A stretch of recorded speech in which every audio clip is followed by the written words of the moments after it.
Casa Sete Selos, a iniciativa das editoras Aine, Bazar Carambaia, Círculo de Poemas, Cobogó, Fósforo e Ubu, com a revista Gama, a Livraria Megafauna e a Supersônica Audiolivros. Eu sou a Paula Miralha, cofundadora e diretora-geral da Gama Revista. E a gente está aqui hoje para uma mesa aqui de jornalismo, política, as possibilidades de conversa que envolvem jornalismo e política, com Gabriela Biló, Cristiano Botafogo e Pedro Inoue.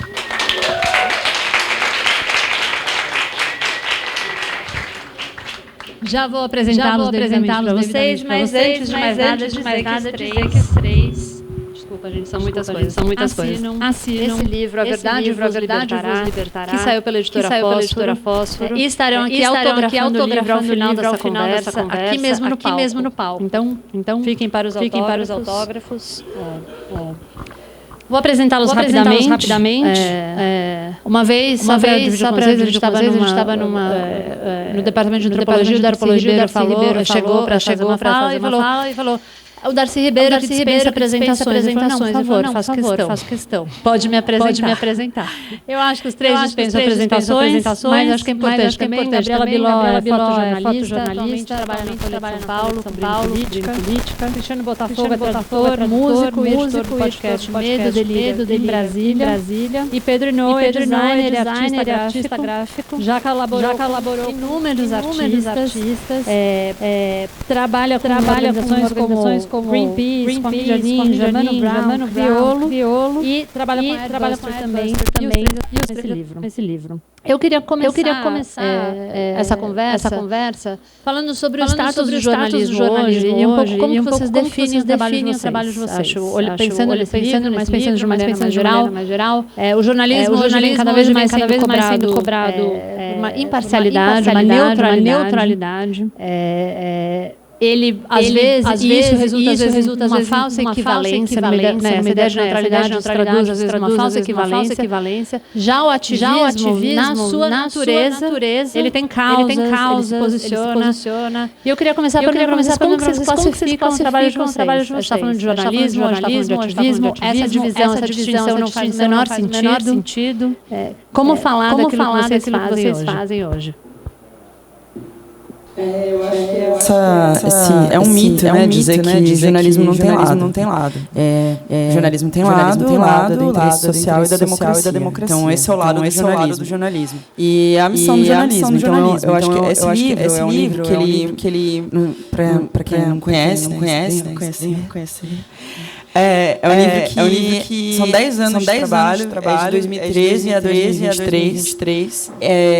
A gente começa nas manifestações de junho de 2013 e vai estar 8 de janeiro de 2023. E é sobre essa nova ascensão da extrema-direita no país. Né? Em 8 de janeiro, a gente quase sofreu um golpe. Então, como jornalista, não tem como dizer que existe uma disputa equilibrada, né? A gente está falando de uma ascensão da extrema-direita que quase derrubou a democracia. Então, não tem como ser isento, né?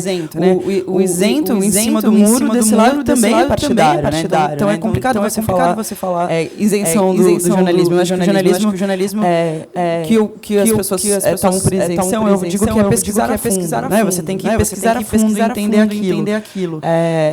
E tentar traduzir aquilo do melhor jeito possível, né? Eu, como fotógrafa, tento fazer isso com as minhas fotos. Sempre defendendo o interesse social e a democracia.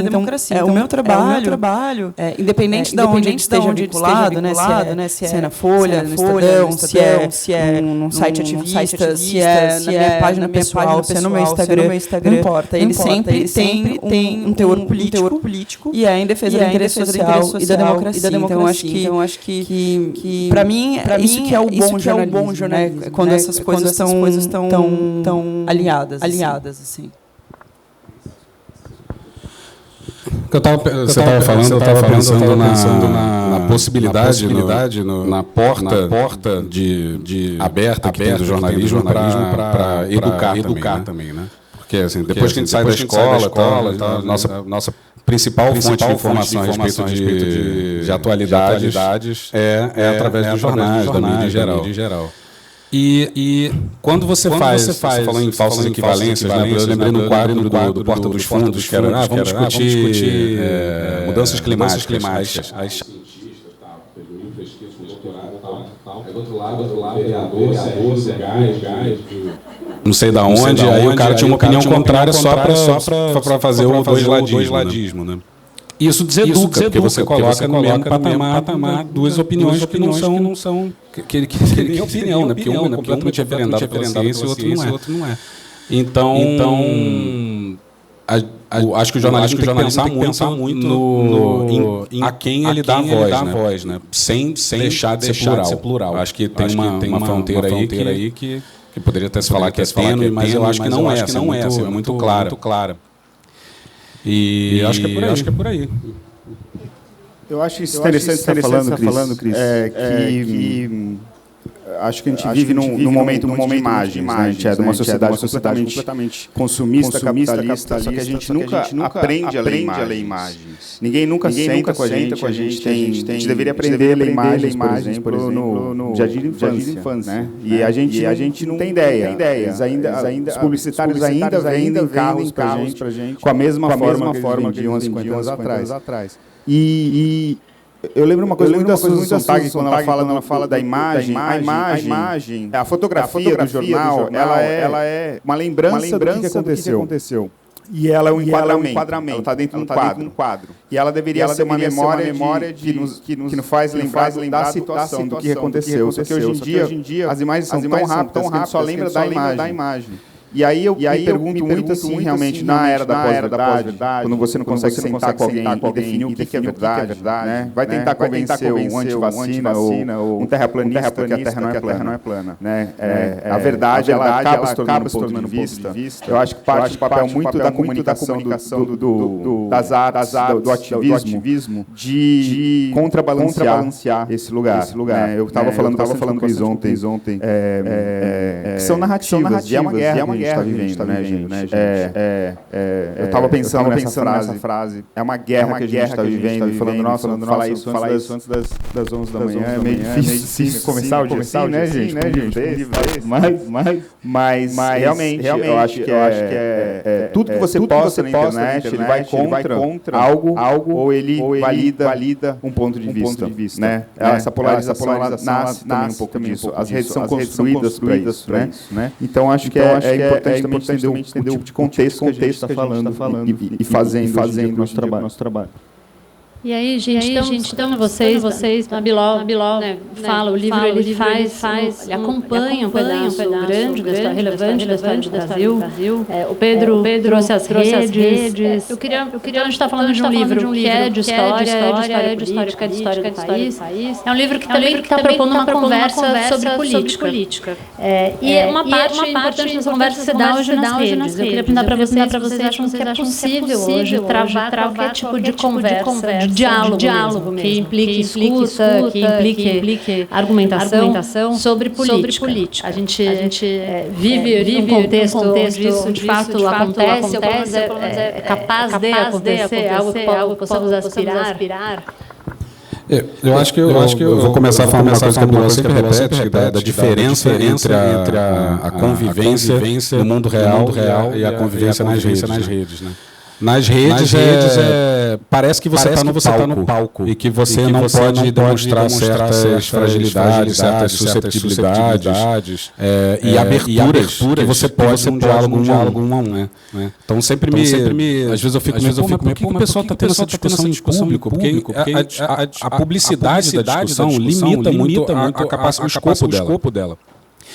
Então, eu acho que é possível ter discussões políticas não nas redes, porque nas redes é impossível. A minha mesmo quando eu vejo que nas redes chega alguém para mim com uma dúvida, um questionamento ou uma crítica, eu sempre levo para o privado, porque ali alguma discussão possível pode acontecer. Posso falar, mas percebe, tem esse outro lado, aqui tem aqui. Em público, a pessoa vai querer defender o ponto dela, eu vou talvez, eu não me sinta confortável de demonstrar certas dúvidas ou certas fragilidades, e aí não é aí que você se abre.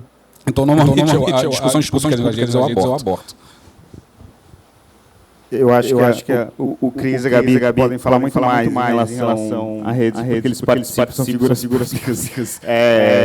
discutem muito mais, são atacados muito mais, né, de uma certa maneira. Eu acho que não é possível a gente ter um diálogo, discussão é possível, diálogo não. As redes não são construídas para a gente ter diálogo, gente. As redes são construídas para a gente dar atração para as marcas. Tá todo mundo aqui trabalhando para o Instagram, para o Twitter e para o Elon Musk.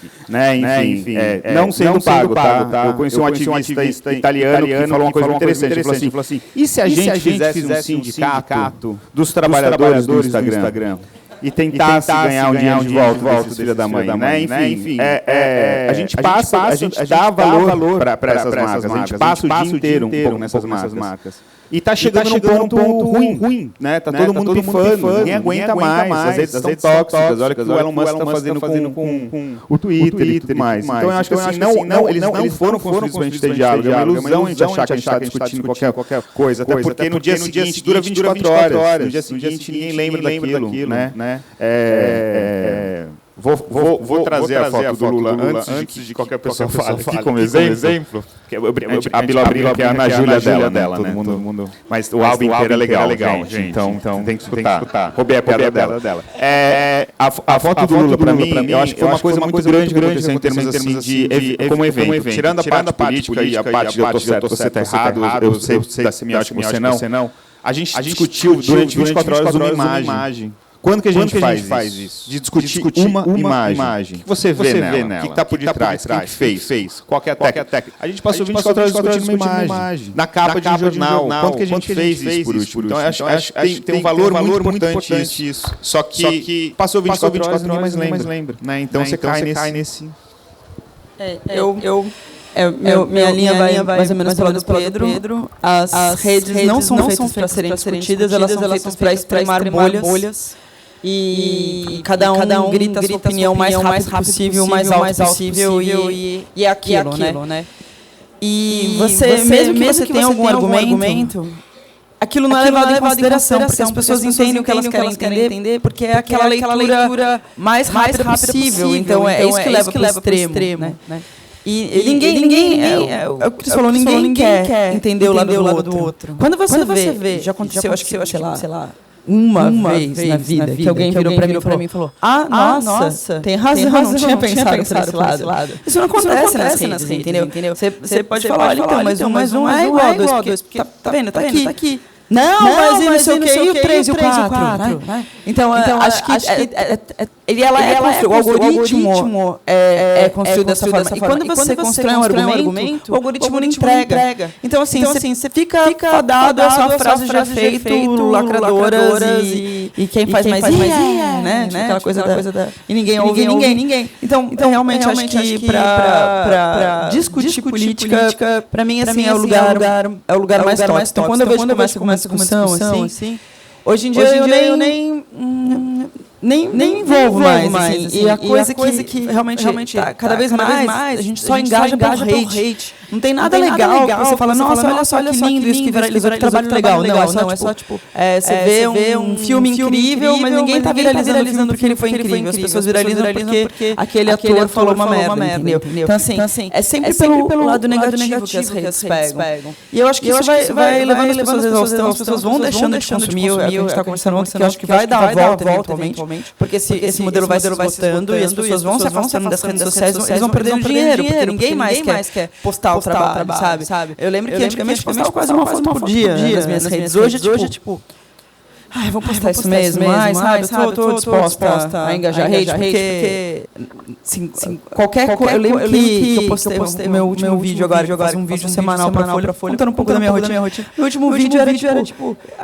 teve um café com o presidente, que é um café que tem semestralmente. Eu estava na mesa, né, com Lula, e falei, olha, eu não vou ficar aqui falando de notícia, porque notícia vocês leem no jornal. Então eu vou falar o que todo mundo se interessa, o que eu comi, o que são as comidas, o pão de queijo estava bom, o café estava gostoso. Porque é isso que as pessoas querem saber, na verdade. Quando eu falei para minha irmã, nossa, também um café da manhã com Lula, as pessoas perguntaram, e o que você comeu? É isso que as pessoas querem saber. E aí eu falei, vou fazer um vídeo sobre pão de queijo, sobre o café. Nossa, a quantidade de hate que eu recebi. Assim, gente, eu tô falando de pão de queijo que não tem saída. Entendeu? Não tem saída, não tô falando nada, assim, eu falei, tomamos um café da manhã com o presidente Lula e assim, ó, da esquerda, da direita, não importa, assim, sabe? Agora você toma café com o Lula, né? Aí o outro comeu dinheiro, você tomou esse café, entendeu assim.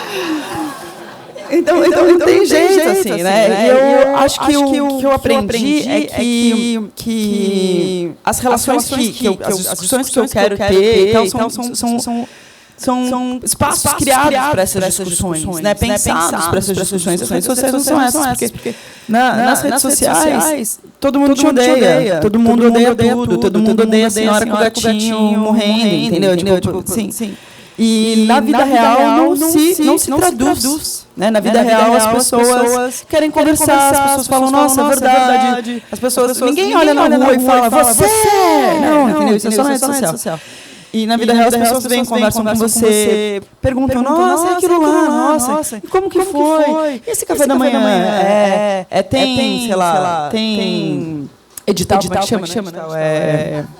Licitação. Tem licitação, não sei o quê. É o próprio palácio que fornece, é diferente, é um diálogo, né? Mesmo que seja, tipo, foi com o meu dinheiro, mas não foi com o meu dinheiro, é de outra forma, né?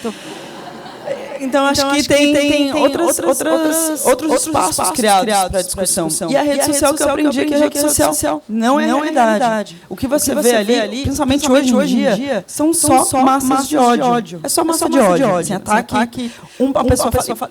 Quando uma pessoa fala ódio e as que têm amor não falam nada, e aí as outras que odeiam começam a falar mais, parece que aquela é a única opinião sobre alguma coisa, e aquela coisa é horrível. Mas não é verdade. A verdade é que os que gostam se calam, porque não vale a pena, sabe? Acho que é por aí. Obrigada. Eu quero voltar ao tema da regulação. Não, é só acrescentar um negócio que a gente conversar frente a frente, um a um, olhando na cara, vendo o tom de voz, entendendo intenções, expressões faciais, tudo essas notinhas de rodapé do texto que dizem muito sobre o texto, já é difícil. Porque normalmente quando você entra, se você não está falando de uma obviedade, uma coisa que é bom senso, e que você está disputando parte do que é bom senso, do que é óbvio, você tem que voltar lá atrás, tem que fazer toda uma introdução. Estou considerando todos esses fatos, A, B, C, D. Isso é chato demais. É muito chato conversar ao ponto de que você consegue fazer a pessoa entender exatamente o que você quer dizer, como você quer dizer, no tom que você quer dizer, considerando todos os problemas da sua fala, você já fala só a conclusão do artigo. E a conclusão do artigo, no artigo inteiro, você está problematizando, olha, aí quando você fala só a conclusão, a pessoa fala, você não está considerando tal coisa? Eu não falei antes, porque ia ser muito chato ficar meia hora explicando toda a problemática que eu vou falar a seguir, entendeu? Isso não é uma conversa. Pois é. E é chato, fora das redes, já é difícil conversar. Para você ter realmente um lugar de debate, de discussão, teria que ser muito organizado. Então, agora eu vou falar. Aí depois vai outro fala. Em relação ao ponto número 1, eu gostaria de declarar, não sei o que. É muito chato, ninguém tem. Assim, vai discutir política assim, não rola, acontece. E eu só queria falar uma coisa que a Gabi comentou. Ela falou assim, muito tempo atrás, você fazia e era tudo ok, o vídeo não tinha nenhum hate. É um ano atrás, né, Gabi? Foi muito rápido. Foi muito rápido, né? Gente, eu quero falar sobre regulação das plataformas, mas eu queria falar da foto, especificamente. Pedro, você consegue me ajudar só para abrir? Não consigo, está me marcado. Essa foto, enfim, vocês devem todos ter visto na capa da Folha.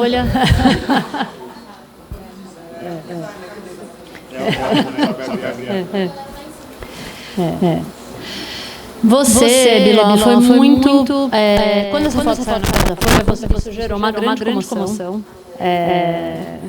Você foi muito cobrada, você foi muito atacada em alguns casos. Gerou enfim, foi uma comoção e uma comoção em alguns momentos, inclusive violenta, eu diria. E passou por parte... Saúde. Opa! Mazel tov! Alguém abriu o champanhe. Ufa. Vamos lá. Não, e essa reação veio também de setores da esquerda. Eu me lembro um pouco, assim, recentemente a gente teve um episódio, quer dizer, quando o movimento negro, que aliás foi fundamental para a eleição do presidente Lula, recentemente lançou uma campanha por uma ministra negra para o STF, também sofreu represálias, sofreu questionamentos, inclusive em alguns casos ataques, também de setores da esquerda. Então, esse comportamento que a gente está falando de redes, eu queria escutar de vocês. Ele atravessa espectros políticos, ele é restrito a um determinado espectro político, ele é um comportamento que não tem este filtro especificamente. Bom, eu vou pegar esse episódio da foto, que foi no começo do governo, né? Fazia 20 dias que estava rolando no governo. Não sei se cabe a mim falar qualquer tipo de leitura, de semiótica, porque eu acho que é isso. Quando eu faço a foto e jogo ela no mundo, ela não é mais minha, né? Ela é do mundo. Sim, eu diria que foi muito violenta a reação, porque eu recebi ameaça de morte, no caso, né, por causa dessa foto. Então, sim, acho que Deus extrapolou. Não, acho que... mas é interessante ver que ela deu a volta, né? E acho que tem... Assim, sofrendo na pele ali, mas acho que foi importante ter dado essa volta para a gente entender a gravidade que foi também, né?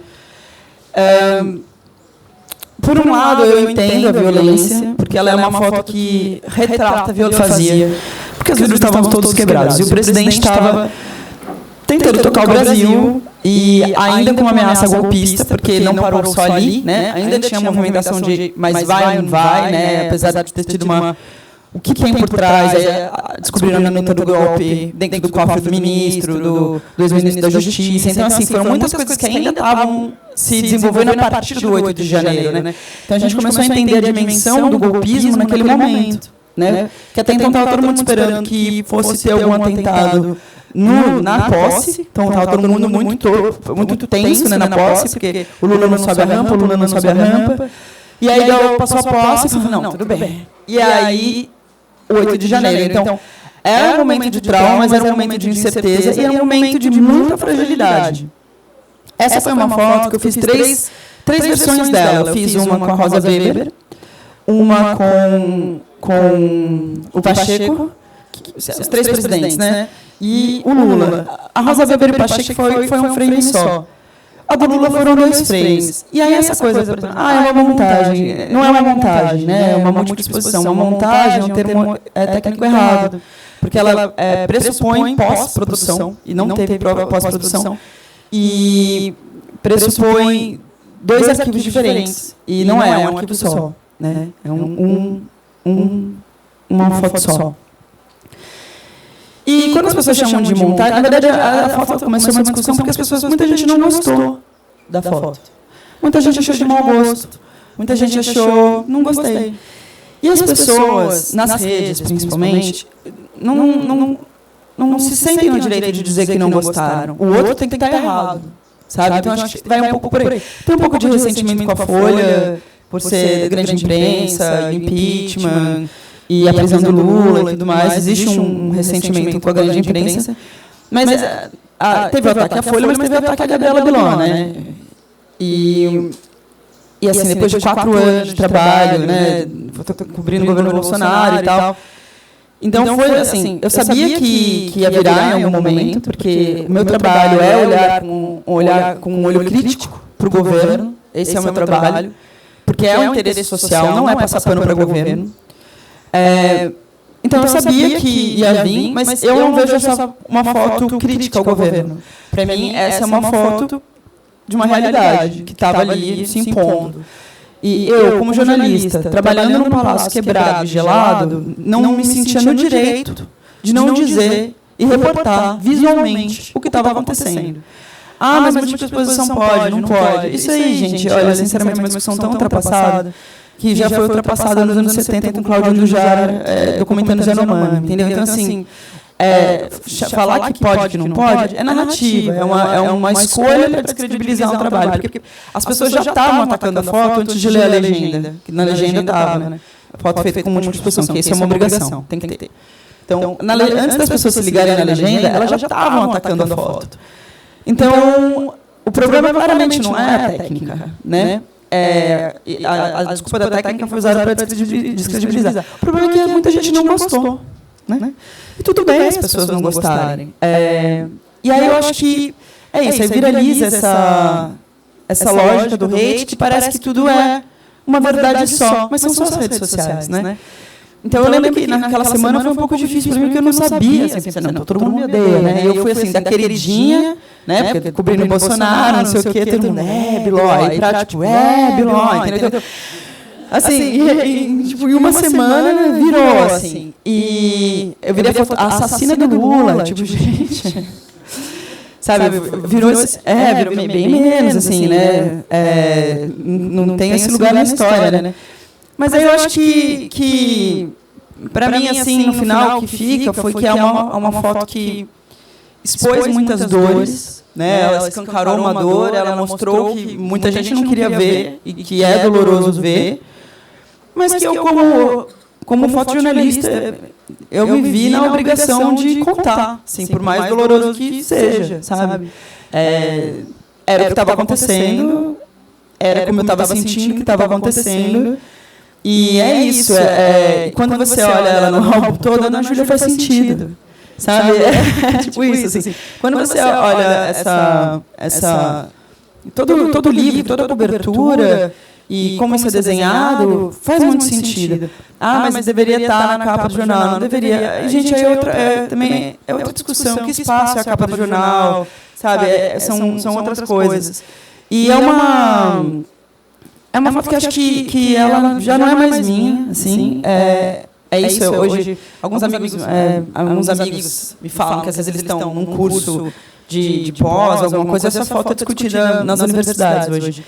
E eu acho que legal, esse é um lugar dela aí na história, desse momento e tal, mas ela, para mim, ela tem a importância daquele momento, e ela tem a importância dela como um momento que a gente começa a discutir imagens, as pessoas relacionam muito isso à inteligência artificial. Ela não tem nada a ver com inteligência artificial, mas ela é uma discussão de imagem, que eu acho que a inteligência artificial também é esse que é o ponto comum, né? As pessoas decidem pensar em imagem, decidem falar em imagem, que nem com a inteligência artificial. Então ela tem esse momento, uma imagem que viraliza nas redes, né?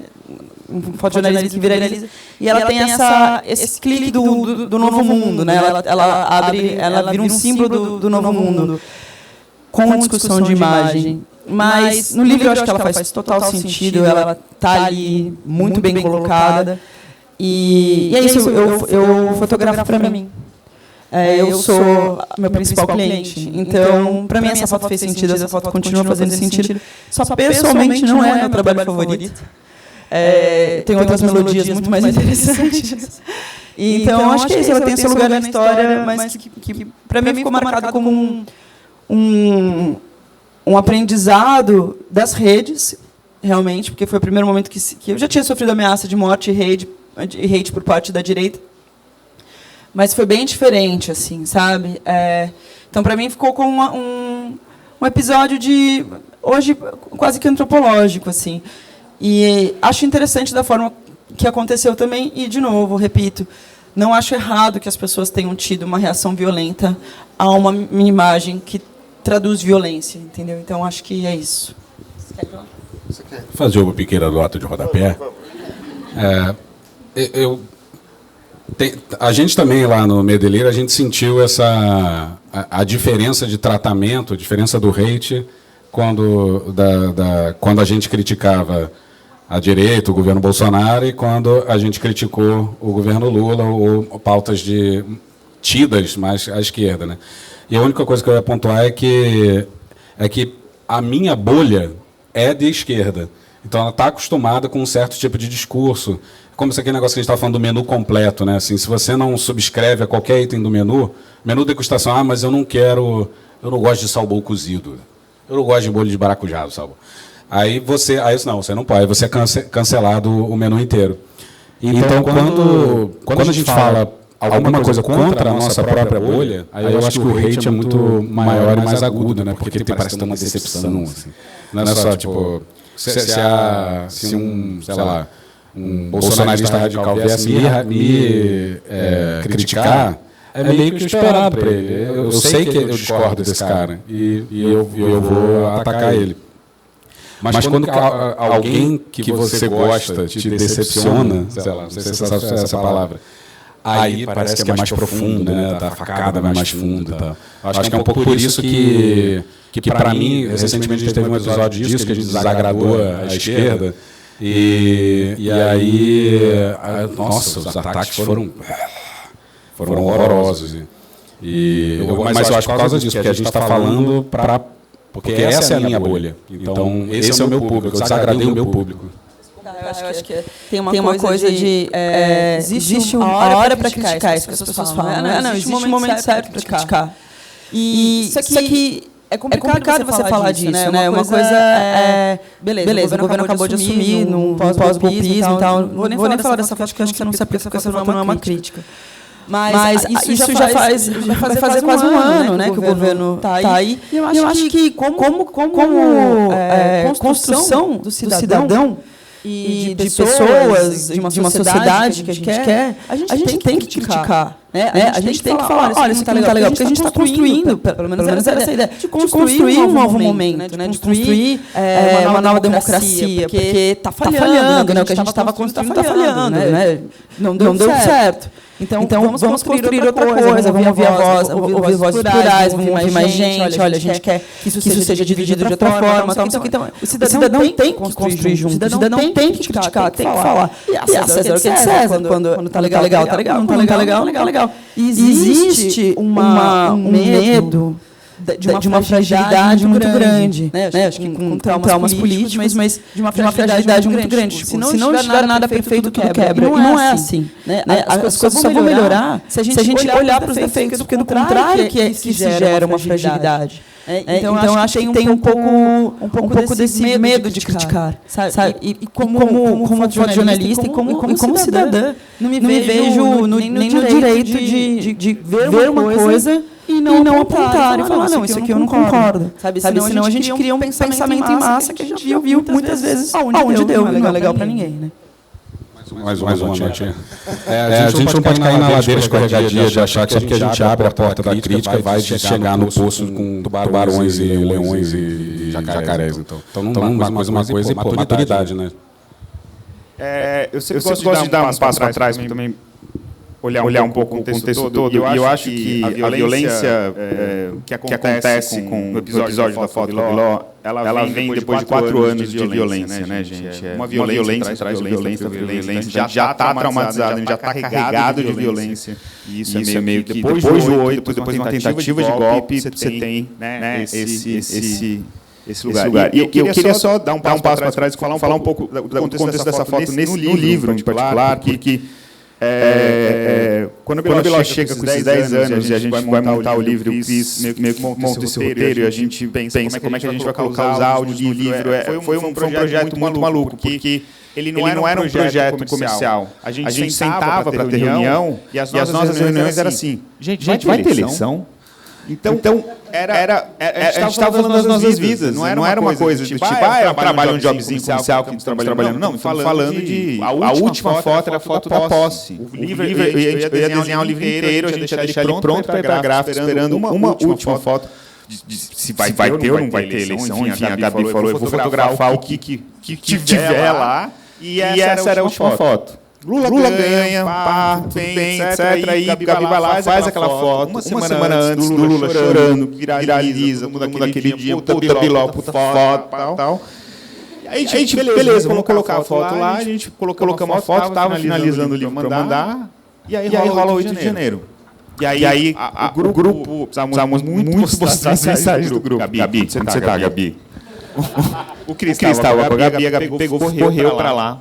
Né? Enfim, com a câmera fez. Inclusive tem um vídeo lindo que a gente cortou dos 50 minutos que você ficou lá.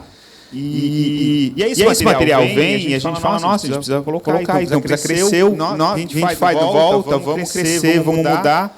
Uma semana depois acontece a foto do Lula.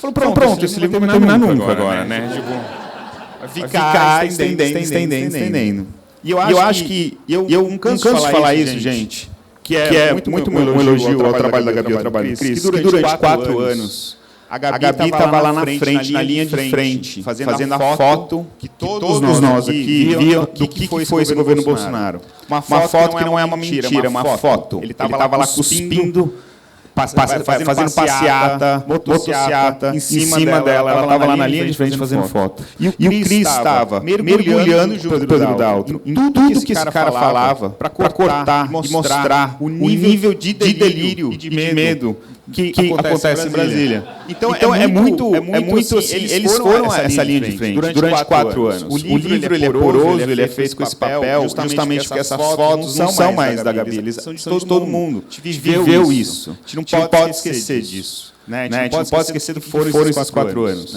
Que é a quantidade de mortes, a questão da Amazônia, a economia, enfim, eu acho que a documentação disso, o conjunto da obra toda, para a gente lembrar o que a gente passou. Eu tenho um amigo no Canadá que ele virou para mim e falou: como é que foi a pandemia no Brasil? Aqui foi bem difícil.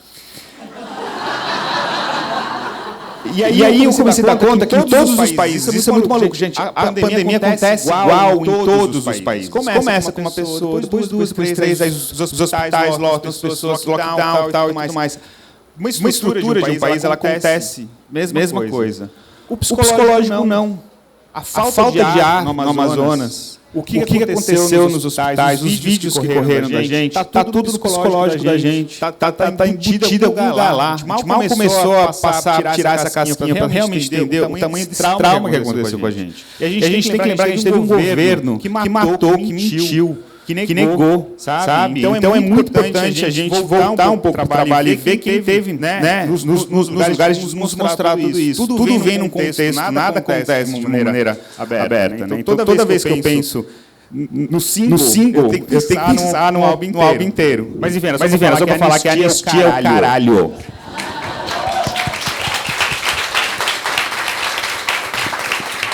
Aí depois desse discurso todo, mas não sei se pode múltipla exposição.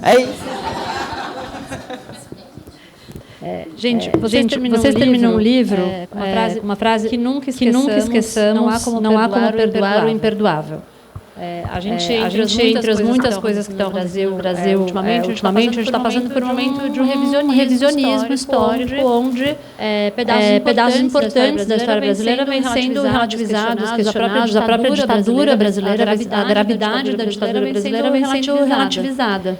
Eu queria perguntar para vocês de que forma vocês entendem a responsabilidade do trabalho de vocês no lugar da memória. O que é esse trabalho de memória, de registro, de contar a história a partir dos olhos de vocês? Eu acho que o nome do livro é justamente uma brincadeira com isso, né? Que é a verdade libertará. Que é de que verdade a gente está falando. Que é isso, a gente tinha um presidente que chamava de revolução uma ditadura militar. Então nas mãos de quem está essa narrativa? Né? Como que a memória ela é sendo corrompida? O que resta depois? Né? São os depoimentos, como que a gente quase cria um catálogo da nossa memória. Então, quando a gente pensou em criar esse livro, a gente pensou em fazer um memento mesmo. E até foi durante o processo dele, é uma coisa assim. Mas, por exemplo, cadê a foto da placa da Marielle sendo rasgada? Então, aí a gente isso não é almanaque. Então, é também importante a gente lembrar. São os 10 anos que também da minha fotografia, né? De como eu vi. Então, não tem a foto da placa da Marielle sendo rasgada porque eu não estava no Rio de Janeiro. Então, assim, mesmo se tivesse, não tenho certeza que eu teria conseguido fazer a foto. Enfim, né? Mas eu não estava no Rio, eu não estava em todos os lugares, né? Então, tem algumas coisas assim que você fala, mas isso não foi abordado. Não é um almanaque. É um livro de memórias de uma leitura política dos últimos 10 anos. A minha história como fotógrafa foi perseguindo fatos. Então, calhou de muitos dos momentos históricos eu estar. E registrar. E pensar, acho que dá para fazer de memórias disso. Então, é um livro que não é um almanaque, mas ao mesmo tempo é um memento. É um documento. Eu acho que o trabalho do Cris e do Pedro Daltro, que eu chamei eles inicialmente, porque eu sou muito fã do podcast. Só para algumas pessoas não sabem, eu não conheci o Cristiano quando eu chamei ele para fazer o livro. Você chamou seu namorado. Não, a gente começou a namorar por causa do livro. Tá? Não, assim, eu era apaixonado pelo trabalho dele e depois, né? Uma coisa leva a outra. E quando a gente pensou em fazer o livro, né? Eu conversei com o Daniel, que me apresentou para o mundo. E eu falei, como é que é esse negócio de livro aí, né? Eu tenho livro, como é que faz esse negócio de livro? Aí o Daniel falou, você tem interesse em fazer um livro? Eu falei, sim. Então, peraí. Aí o Daniel começou a fazer, né? Essa curadoria e tal, não sei o quê. Não, vamos tentar por aqui. A gente montou mais ou menos uma ideia. Aí antes ele falou assim, você já pensou em quem você quer que faça o design do livro? Aí eu falei, não. Aí ele falou, tem esse artista visual, que é o Pedro Inouye, mas assim, não tem como a gente contratar ele, a gente tem que vender ideia para ele. Aí ele decide seduzir ele. E aí ele decide se aquilo é bom bastante pra ele ou não, entendeu? Porque ele não pega jobzinho assim, é só coisa que toca o coração ali. Aí eu toda nervosa, assim, né? Eu lembro quando eu me vesti pra encontrar a primeira vez, eu falei pra minha mãe, eu tô com cara de artista. Conversei com o Pedro, e aí, eu, lógico, virei fã, assim, nossa primeira conversa, e ele fez umas perguntas assim, o que você quer com esse livro?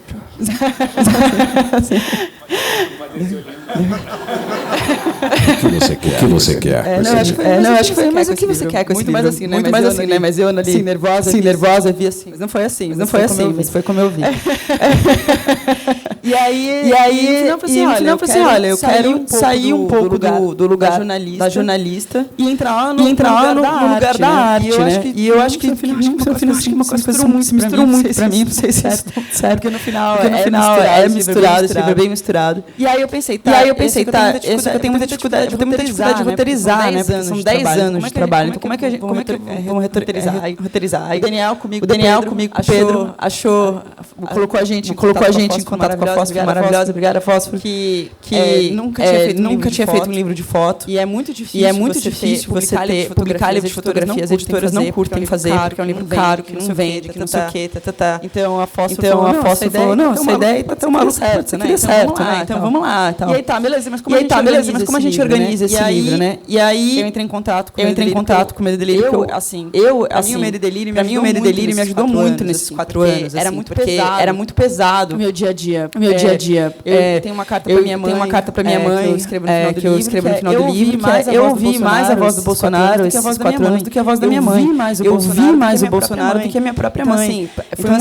Foi muito intenso, né? E depois eu fiquei 8 meses sem poder ver minha mãe no começo da pandemia, vendo o Bolsonaro todo dia num palácio sem máscara, lotado, assim, sabe? E você teve Covid antes da vacina e grávida. Eu fiquei internada, porque eu peguei dentro do palácio, Covid, sem vacina, enfim, um horror, assim. E o Medo e Delírio me ajudava muito, assim, que eu dava risadas da própria desgraça ali, né? Tipo, ele falou isso mesmo, né? Foi coisas que às vezes eu ouvia, falando, que esse cara tá falando isso, e aí depois eles colocavam ainda no remix e tudo mais, e maravilhosos e tal.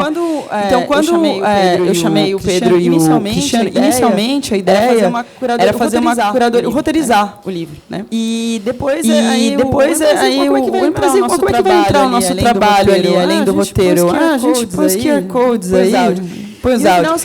E no final, os que toda a diferença para a narrativa do livro. Eles dão o acabamento, assim, deixa redondinho a narrativa do livro.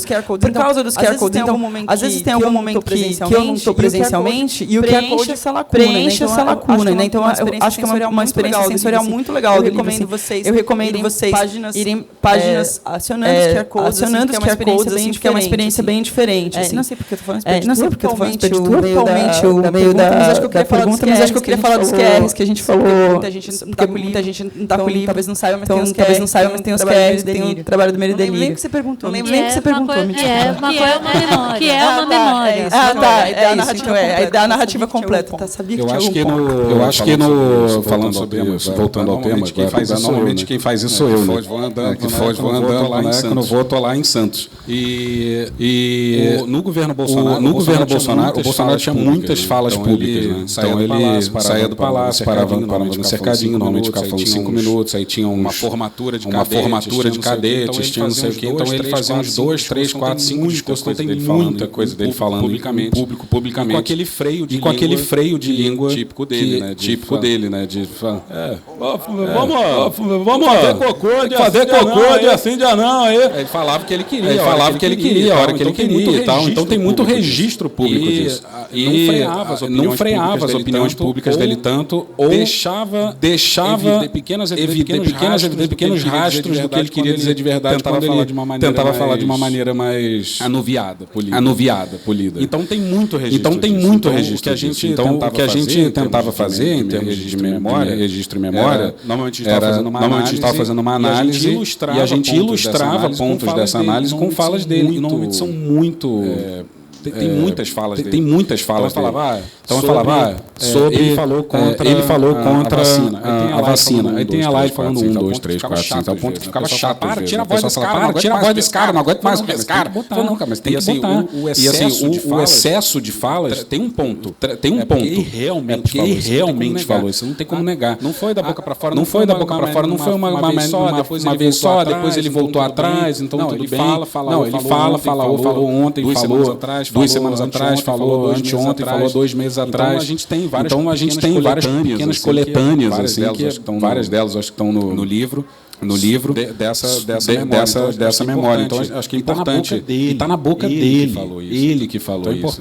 Então é importante esse registro. E obviamente a gente não pega tudo, porque somos só eu e Pedro, então é o que a gente consegue pegar, mas mesmo assim é importante repetir, é importante frisar, é importante essa redundância para fixar mesmo. Eu voltaria um pouco para o título do livro, que a gente chama Verdade Vos Libertará, e a gente tem um pouco isso. Então, o Cris e o Pedro, eles ficaram com áudio.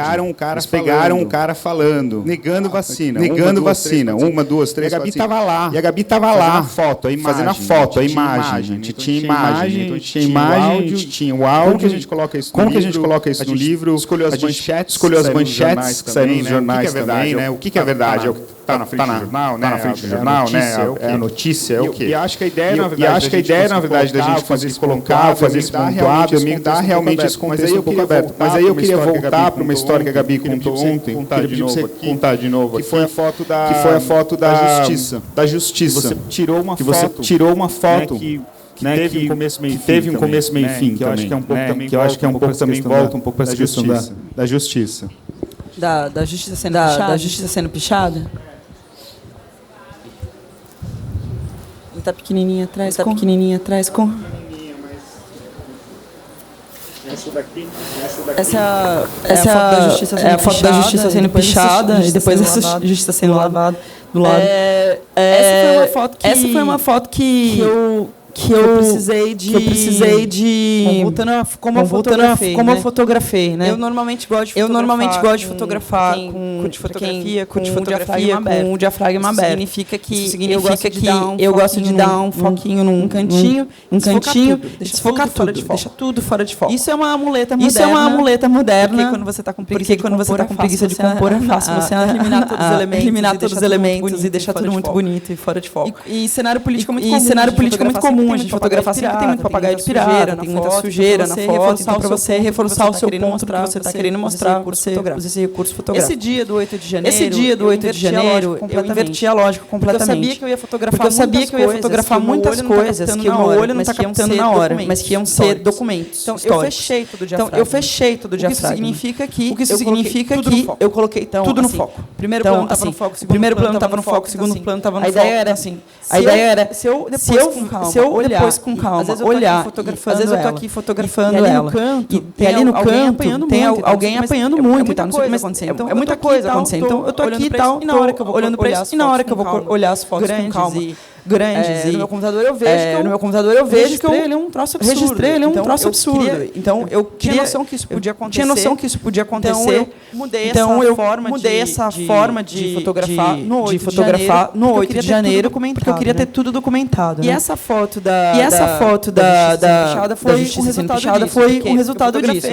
Eu fotografei, separei algumas fotos para Folha e tal. E eu comecei a fotografar essa cena quando eu estava em cima do Congresso, ainda descendo para STF. De longe, eu não vi o que essa moça estava fazendo. Eu vi um rapaz pendurado na cabeça da Justiça. E eu estava fotografando o rapaz pendurado na cabeça da Justiça. E aí eu fotografei aquela cena e desci para ver um pouco mais de perto. E aí quando eu desci, ela já tinha acabado de pichar a estátua, ela estava só mostrando as mãos pintadas. Então eu desci e fotografei de baixo, ela de frente, meio 360. Então fotografei vários lados dela e da estátua, as mãos cheias de tinta e tal, não sei o quê. Beleza, eu fiz o primeiro corte para os portais, para o jornal. E durante a semana eu fui olhando esse material de novo. O que eu perdi? Porque a gente fica sabendo, né? Olha, a Tarsila foi esfaqueada, parece com uma ponta de lança. Aí eu volto lá, saiu os vídeos, não sei o que lá. Aí eu volto lá para ver o que eu tenho dessa cena. Então, por exemplo, eu percebi, não sei se você sabe disso, não sei. Eu percebi que eu tenho o cara que esfaqueou a Tarsila.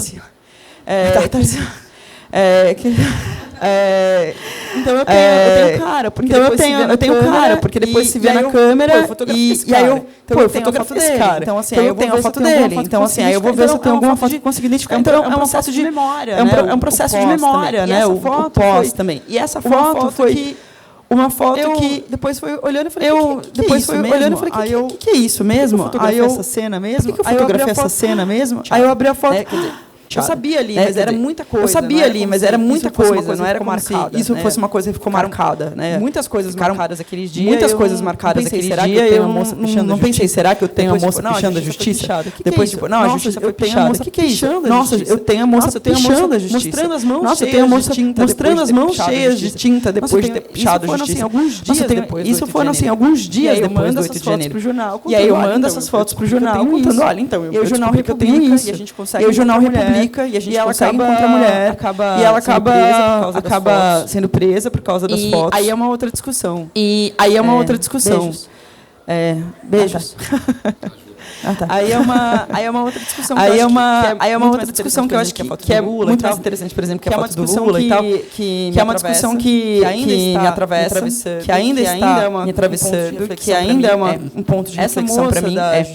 Essa moça da Justiça, da memória e tal, que foi esse processo da memória e tal, e do entendimento do que aconteceu e do outro corte que eu dei na foto.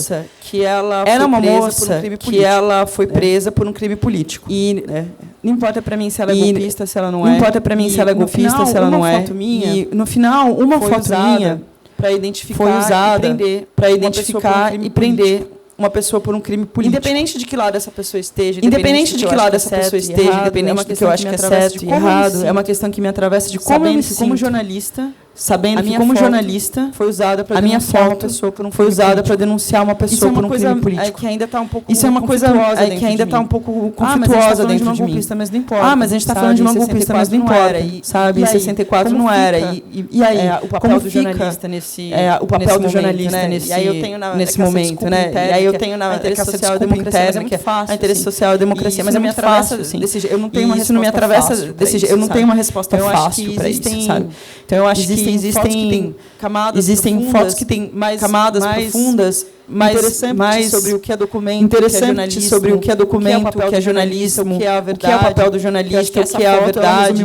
Eu acho que essa foto ela resume muito mais essas questões do que outras, assim. Acho que é isso. Obrigada. Gente, eu vou abrir em breve para perguntas do público. Eu queria fazer uma última para vocês. A eleição do Lula foi extremamente apertada.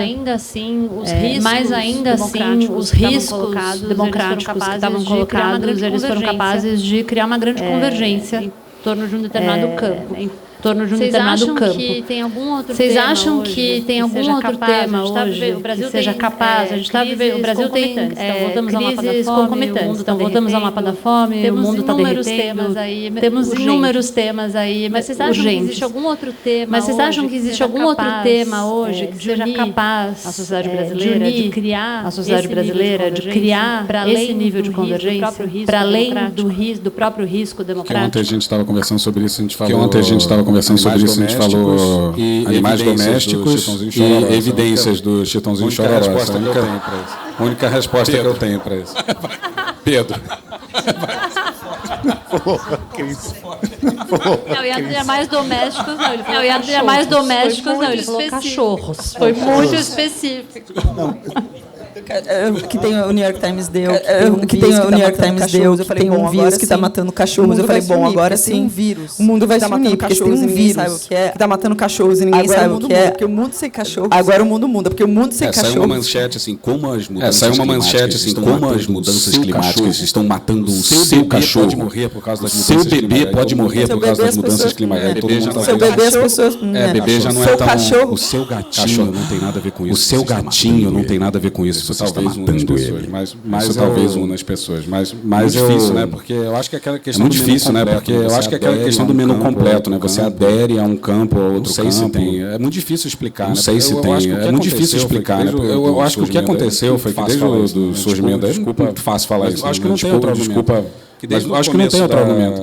Desde o começo das redes sociais, tem muita gente que está sendo constantemente alimentada com informações que levam elas cada vez mais para uma posição de extremismo, de extremismo ou isso que está cada vez mais presente, e isso que está cada vez mais presente em relação a vários temas, conspiracionismo em relação a vários temas que antes eram meio que consensuais, pessoas que não convergiam, ou que pelo menos as pessoas que não convergiam para esse ponto de vista ficavam mais melindrados, não apareciam tanto. E a rede social deu voz para isso e causou dúvida em muita gente. E o que aconteceu? Depois de 15 anos da pessoa ouvindo isso, aquilo constantemente, ela fala, não tenho dúvida de que o Holocausto não aconteceu. O Holocausto não aconteceu. Eu não tenho dúvida. Depois vão recortar isso aí, vão... Eu não tenho dúvida que o homem não foi à Lua. Eu não tenho dúvida de que o homem não foi à Lua. Eu não tenho dúvida de que a Terra é plana. Não tenho dúvida de que a Terra é plana. Não tenho dúvida de que qualquer outra coisa. Porque a pessoa ouviu isso. Foi 15 anos ouvindo aquilo. Achando que ela que está então, se assim, informando. como? E achando que ela que está se informando. E o discurso pro conspiracionista é muito atraente. A teoria da conspiração é muito atraente. Porque eu sei a verdade. Você não sabe. Você é um incauto achando que vive aí no seu mundinho, achando que a grande imprensa está te contando a verdade, na verdade. Quem está me contando a verdade é a revista Oeste, sei lá o quê, é o artigo, a Jovem Pan, é o artigo Rádio Constantino na Rádio Auriverde de Bauru. Como lidar com como desconstruir 15 anos de verdade, né, dessa perspectiva? Não, acho que talvez o meteoro. Não é solução, não, acho que talvez o meteoro físico, né, o meteoro físico, né, canal de YouTube. Não tenho boas notícias. Resolva. Então, não tenho boas notícias. Eu acho que é interessante a gente ver que nos últimos 10 anos a comunicação mudou drasticamente. Mudou muito. A gente está todo mundo com uma principalmente em relação às vezes a gente está todo mundo com uma tela das nossas caras, na frente das nossas caras, e isso é o maior experimento psicológico tão pouco que a humanidade já fez, em tão pouco para onde isso está levando a gente. Tem ideia para onde isso está levando a gente. Mas isso com certeza está mudando a maneira como a gente pensa, a maneira o que a gente acredita e tudo mais. Acho que tem o escritor inglês, ele falou uma coisa interessante. É um escritor inglês, uma frase interessante. Vai lá no seu Twitter, se você pega uma frase, não é vai lá no seu Twitter e digita, não é verdade que a Terra é plana, né? Essa é a tua opinião. Você está expandindo ela para o mundo inteiro, vai falar para todas as suas redes falando que não é verdade que a Terra é plana. E você pega essa frase e você vê como a internet vale ela, a parte da frase não é verdade. Aquela parte que ninguém vai prestar atenção. É aquela parte que ninguém vai prestar atenção. Não, porém, falando que definido, porém, a parte que está falando a Terra é plana. Essa parte fala muitas coisas. Essa parte fala muitas coisas. Então, assim, você está escrevendo no seu Twitter que não é verdade que a Terra é plana, mas você está espalhando para todo mundo. Então, a maneira como a gente se comunicar mudou completamente. Então, a maneira como a gente se comunicar mudou completamente dentro das redes dessas ideias.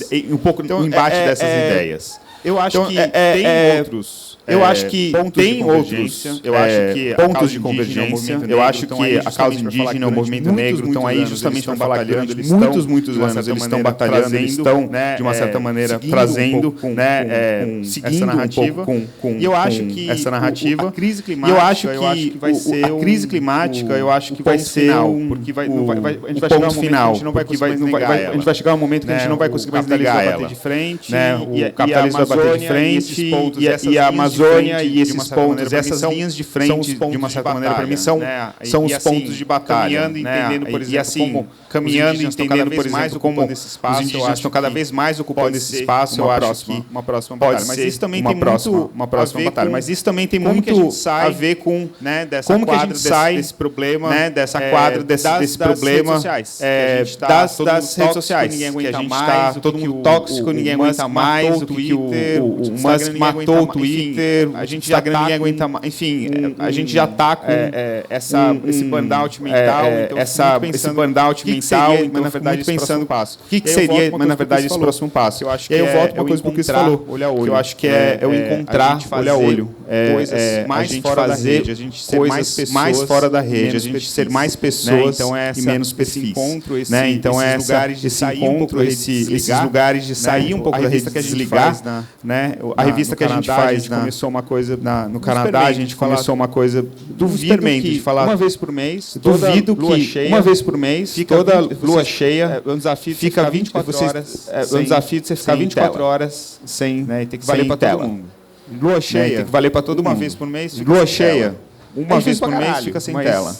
É difícil pra caralho, mas os lugares que eu fui... Mas é importante, você fica... Os lugares que eu fui, os eventos que eu participei são sem celulares, é um fim de semana inteiro. É uma coisa que você fala, nossa, tá tão mágico. É uma coisa que você fala, nossa, tá tão simples, tá tão aqui, a gente tende as respostas de uma certa maneira, para começar, né? Mas enfim... Eu vou para um outro lado. Eu vou para um outro lado. Eu acredito que a única solução é o colapso total do sistema. E aí dá para recriar alguma coisa a partir das cinzas. Totalmente. E aí, acho que ele tem que falir totalmente. Não deu certo, tamo na cinza. E aí, beleza, todo mundo viu, não deu certo, tamo na cinza, tamo na merda, então tá. Eu acho que a gente tá caminhando pra isso. Vamos construir alguma coisa? E eu acho que a gente tá caminhando pra isso. Eu gostaria muito de achar que isso vai acontecer. Gostaria muito de achar que isso vai acontecer, mas depois do Dom Look Up, que não olhe para cima. Gente, olha aí. O negócio está tão na cara. Gente, olha aí tudo. A gente acha que está na cara. Os relatórios do... A gente olha as pesquisas da ONU, os relatórios climáticas, da ONU sobre mudanças climáticas. A gente acha que está muito na cara. A gente vê os gráficos, a gente vê o derretimento das geleiras, a gente vê os mosquitos chegando num certo ponto. Você está falando do mundo real. Você está falando do mundo real. Principalmente. Eu acho que o que precisa colapsar, principalmente, e eu acho que é o mundo virtual. E eu acho que isso está acontecendo. Está ficando insustentável as redes sociais. Está ficando insustentável. As marcas estão já entrando em parafuso.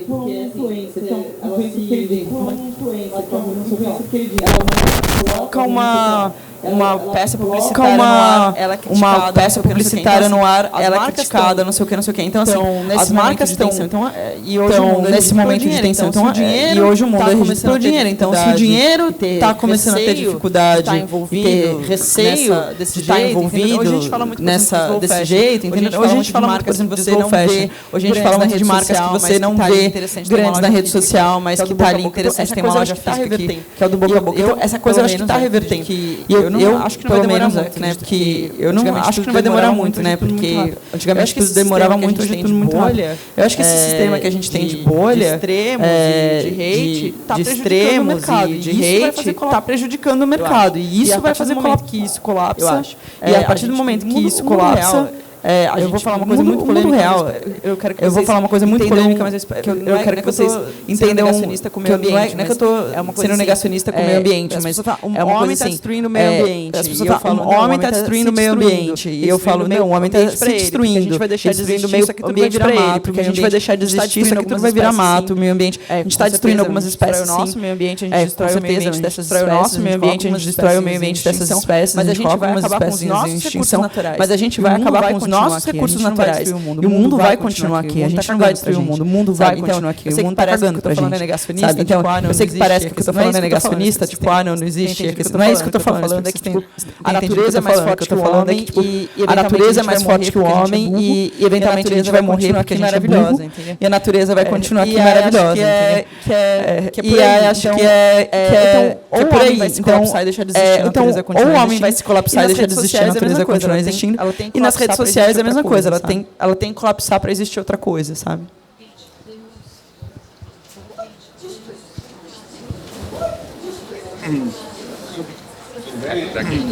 Tá tudo bem? Tá tudo bem?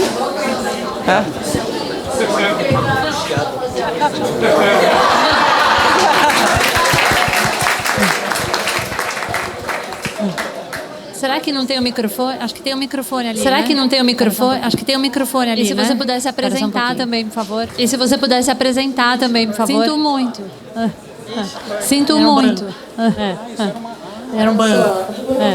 Até 50 quilos.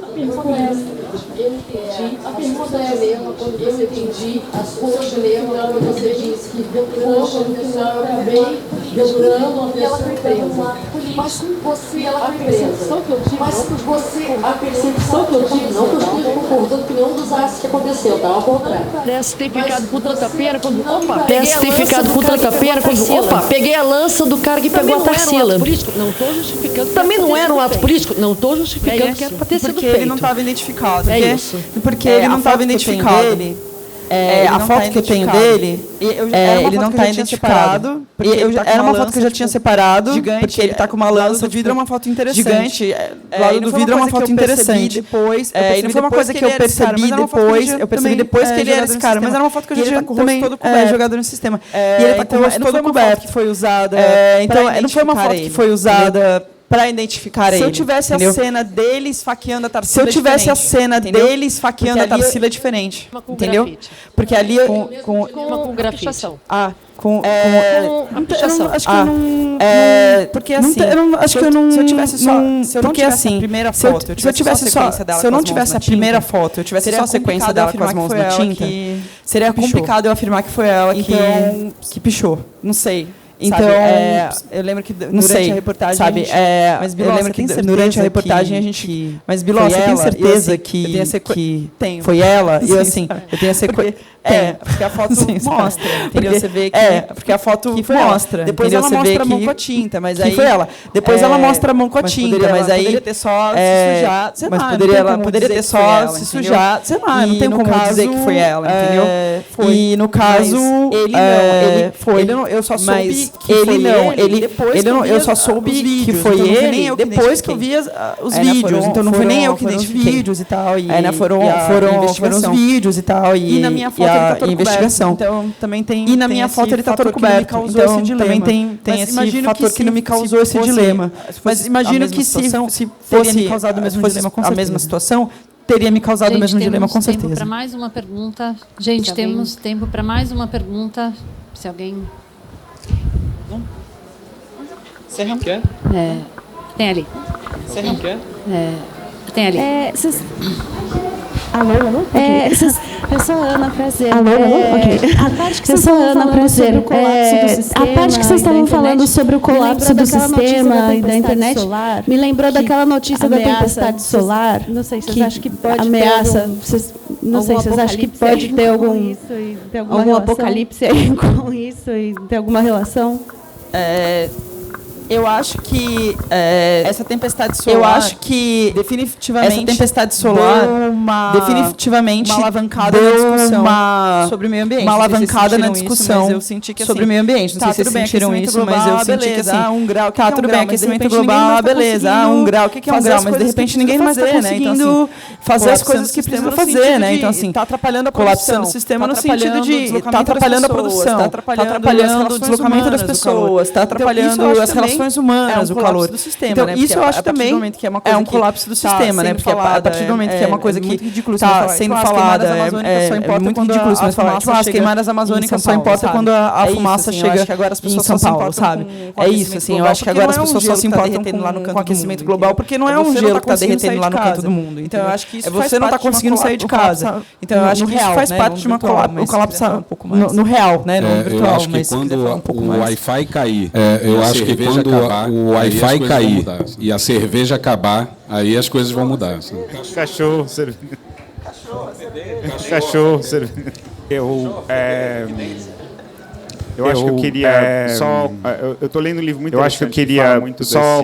Eu estou lendo um livro muito interessante que fala muito ela desse. Chama Naomi Klein. Ela chama desse mundo de ela chama Naomi Klein. Ela chama desse mundo de espelho. Que a gente vê em relação um pouco nessa batalha do que a gente vê em relação à extrema direita, como elas de uma certa maneira criam como as conspirações. Como elas de uma certa maneira criam as conspirações, mentem, né? Enfim, tem uma questão. Elas operam. De diferente em relação tem uma questão os progressistas de diferente em relação a os progressistas em relação à direita, que a direita está fazendo coisas. Enquanto a esquerda a gente está fazendo, mandando, enquanto a esquerda a gente está lá, no mandando dando risada, mensagem entre a gente no Zap, dando risada que eles estão rezando para pneu. Mas eles estão acampados lá. Occupy Wall Street meses foi um grande acampamento. Occupy Wall Street aquela época estava fazendo grande coisas, agora a gente não está mais fazendo. Aquela época estava fazendo coisas, agora a gente não está mais fazendo. Então eles estão passando por uma ideia, sei lá por qual razão. Então eles estão passando por uma ideia de pertencimento, eles estão todos eles pertencendo a uma ideia, com uma tática de mentira, de fake news, de estilo de fechar, de acreditar na revista Oeste e tudo mais. E a gente está aqui sem resposta para o mercado para a crise climática, sem resposta para o mercado financeiro, para os bilionários, então eu acho que assim, é uma batalha, é uma guerra, quem está dando risada do pneu. Então eu acho que assim, é uma batalha, é uma guerra de novo de narrativas que a gente está vendo, e eu acho que é muito importante a gente também ficar olhando para o lado de lá, que a gente teve Milei semana passada na Argentina, quarta-feira o Gert Withers ganhou na Holanda também, não acabou, é importante que a gente vai seguir um pouco nessa batalha, então é muito importante que a gente siga atento. É isso.